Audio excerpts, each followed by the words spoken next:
feels to ever have enough time to play at all. You know everybody wants to walk in someone else's shoes. Everyone's forgotten who they are. Such a crime to waste his time away. Such a low down, goddamn dirty thing. There's a man that I know who works his fingers to the bone. Never gets to spend any time at home at all. He's working, slaving all day, watching his life skedaddle away. Another life that's bound to fade away. Such a crime to waste his time away. Such a low down, goddamn dirty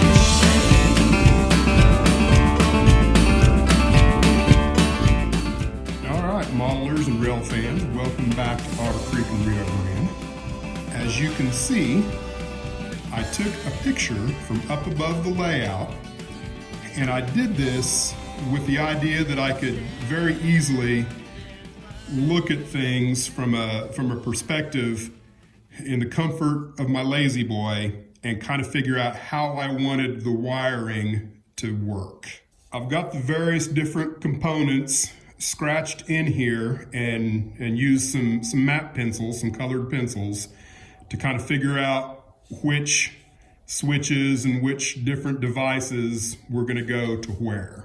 Now in this video, I'm not going to go into any great detail on the LCC components. I'm just going to let you know that I'm aware of where I think they need to go. I'm going to concentrate on two things, and that's getting the power from the receptacle, which is notched out in the plywood here, to the front of the layout where I will have two switches, because I've got two circuits here, so I want to bring both circuits to the front of the layout where I can turn them off and on with switches here, and then bring that circuitry back to the back of the layout where I will have two power strips on this end and two power strips on the other end. And then the other thing I want to concentrate on is getting the bus, the DCC bus, from the command station to the main bus transmission, as well as the bus line from the auto reverser to the reverse loop. Now to do that, my plan is to use 2-inch wood blocks and then a space in between them. I'm not sure about the distance yet, probably somewhere between 3 and 6 inches. And then my bus wires will come up over the top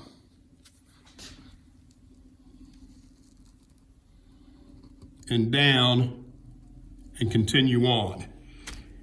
I will leave an area about half the distance on one end insulated, and then the other end will be bared wire, and they'll be juxtaposed from each other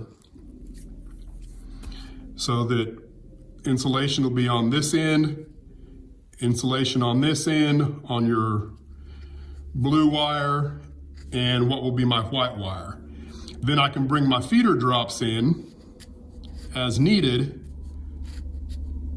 to what is bared. And then you have a collection point, and then you can zip tie, and it should all be nice and neat.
So this is the concept, in case my terrible artwork wasn't very clear to you. This is how it's going to work. This is a prototype, and I think the width is good, but I'm strongly considering having the height. This is 2 inches. I think I'm going to do another prototype that will have this just be 1 inch off of the plywood. So this is what I'm looking at. I thought before I got started, just randomly putting feeder drops all over the plywood, it might be a good idea to do that strategically. So let me show you what I mean. So what I've done is I've gone in and kind of calculated based on where all of my insulation gaps are and where the fewest number of feeder drops would be needed to make everything work. And so I put a chunk of blue tape everywhere where I believe that I need a feeder drop.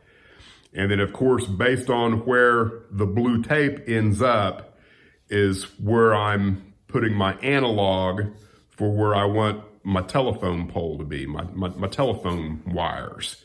That's kind of how I'm looking at that.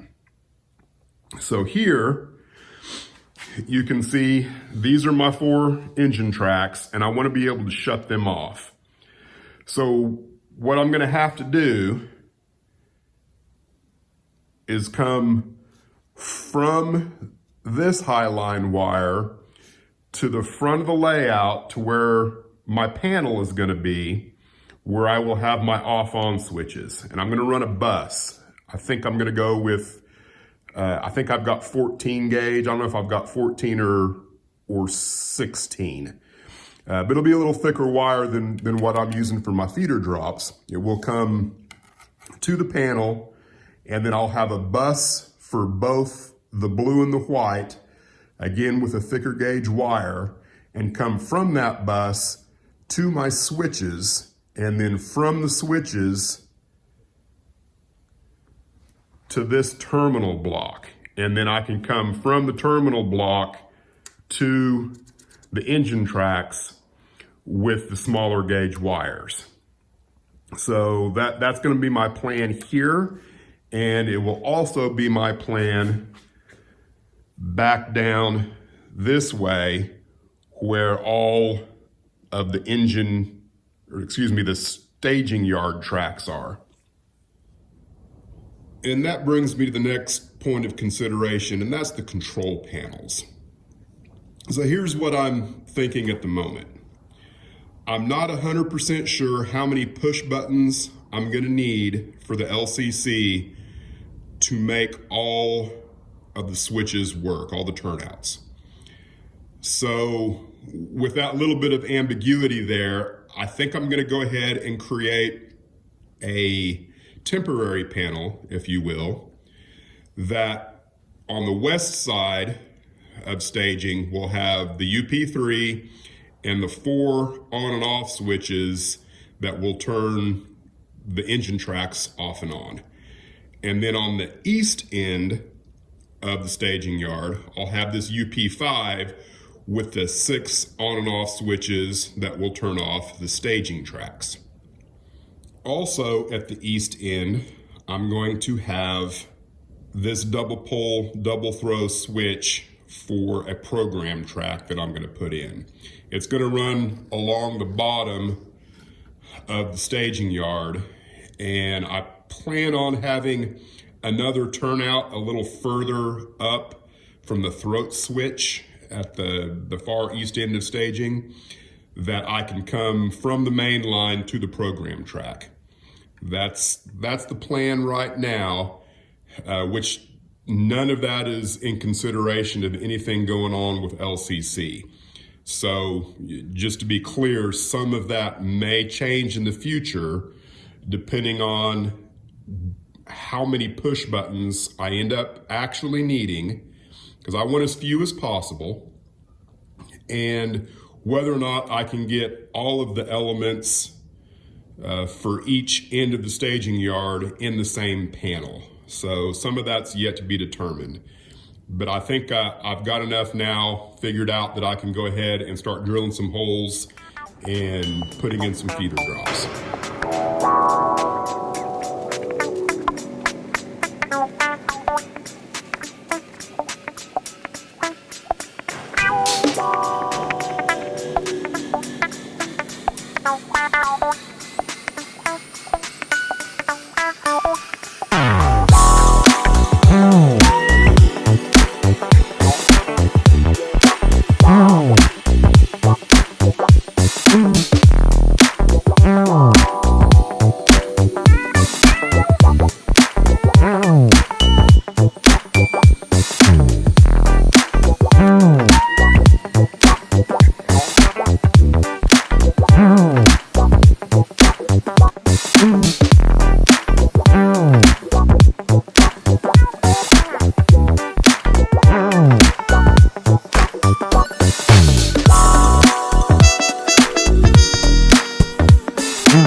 Methodology here is I'm just putting just enough of the wire down through the bottom of the plywood, and I'm gauging the length by about 1 finger joint, the very first joint of my finger, so that I know I've got enough length coming up through the top that I can still solder to the rails, and then I'm measuring to wherever it is I need to go to make it to the highline wire. I'm using 22 for my feeder drops, and my research says that as long as I'm under 5 feet, 22 gauge should work fine. And I think I'm gonna have enough of them that, you know, I shouldn't run into any problems with that. Now today is New Year's Eve, and the high is supposed to be somewhere around 60 degrees here in Northwest Oklahoma. Tomorrow, I think the high is supposed to be in the 20s. So I'm gonna get as much done as I can so I can maybe move this operation into the layout room where I have heat. So I'm not gonna film a lot more of kind of the minutia of what I'm doing so that I can really concentrate on getting some things done before the weather turns foul. Okay, I've got all of the feeder drops soldered to the rails on the west end of the staging yard. So you can see I've got a lot of wires laid down there. That will be my first collection point coming from here. That'll be number 12. And then from here, you can see I've got another collection point right over in here. And from there, it will go back here where all of the storage tracks are and should terminate there.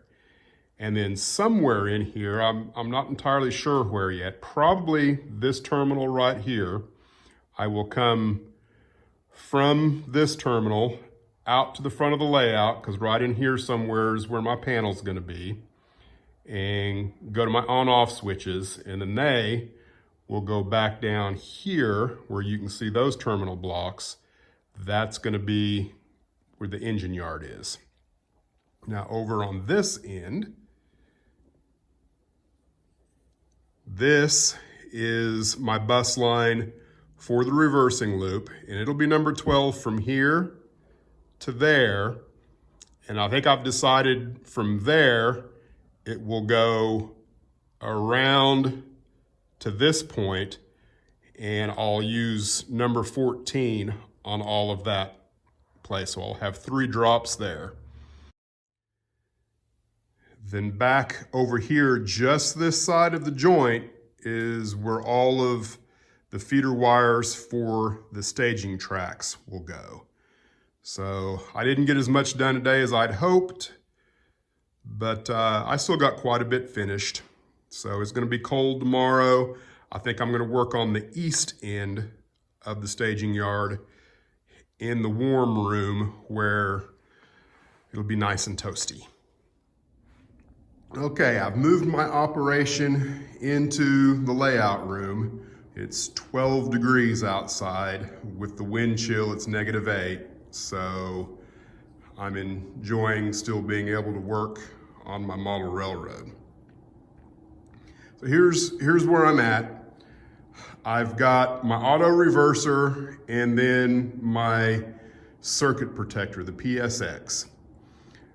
And then here's what I decided to go with on my highline wires. I just got 2 terminal blocks, and so I'll come from here, make kind of a 90 out, and then go across the top, completely remove the screws out of the top and just lay the wire in there. And then that will continue on down to this end of the layout, where I'll do the same thing down here in similar fashion, and then there'll be a jumper from this piece of plywood to the other piece of plywood. So that's kind of where I'm at. My collection point for all of my first feeder wires right in here, and I think that's what I'm getting ready to do next, is run my bus from this end to this end and just kind of see what that looks like.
All right, all the track feeders for this area are now connected. I need to go in and now get track power to each of the tortoises. And then I need to route the track power from the command station to my circuit protectors and my AR reversing loop right here, the PSX-AR.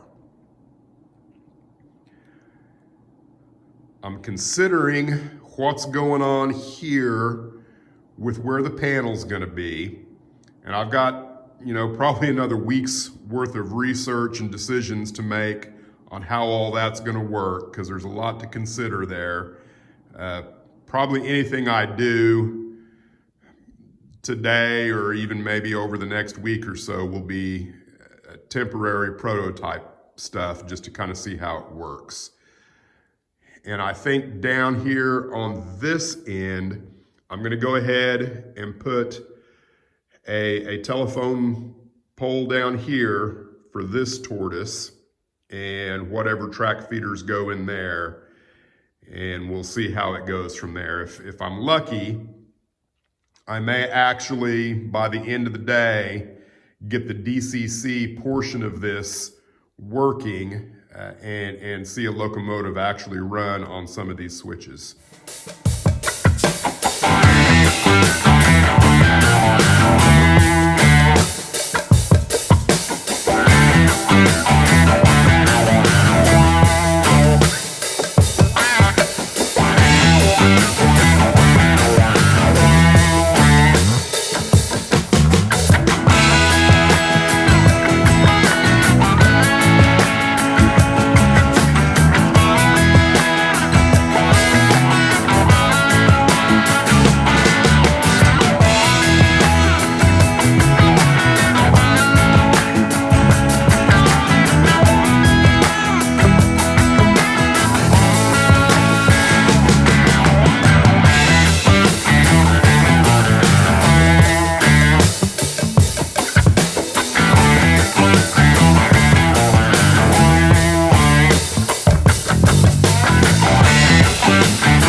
you can see, I've got all of the DCC wired and set up and ready for testing.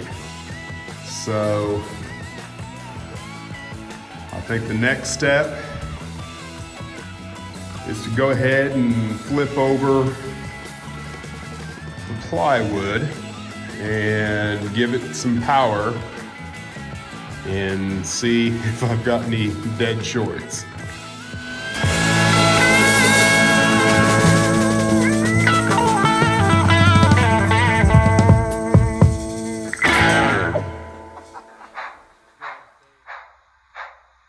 All right, boys and girls, another milestone is complete. Everything seems to be working pretty smooth. Now, I can't run completely through because I don't have any power hooked up to any of the staging tracks. I do have power hooked up to this track and the top track here, the return loop from the reversing loop. The Blackstone, this is a Blackstone. It no real problems anywhere. I was able to run through all the points up into the point that I lost power. Everything seems to be working good. Now, when I first turned it on, I had issues. Nothing seemed to work, and I couldn't find out why. So, of course, I decided when all else fails, go to YouTube. And if you can't figure out what's going on YouTube, then I guess go ahead and look at the user manual. So I figured the only thing that I could reasonably figure out was going on was my circuit breaker was tripped. Because after looking at the instruction manual for the PSX, I did determine that I think it was the D6 light was on, saying that I was short-circuited. So I was sitting there scratching my head, looking at things on the computer, and then I happened to look up, and then right here on the end of this turnout, this. A PC circuit board tie that I was using to help support the ends of the turnout when I was taking off and on the rail joiners to keep things from bending, and I completely forgot it was there. You'll notice there's no insulation gap. So after about 30 minutes of trying to figure out what in the world was going on, finally figured out that I was short-circuiting the whole layout with this. And then after I took that out, everything worked fine.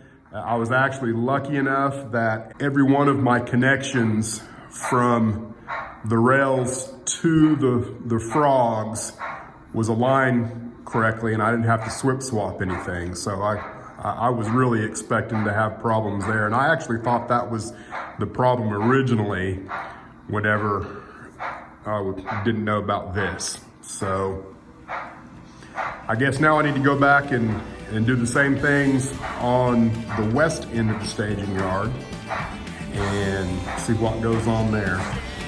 So I'm gonna call this quits for this video, and thanks for watching, and we'll see you around.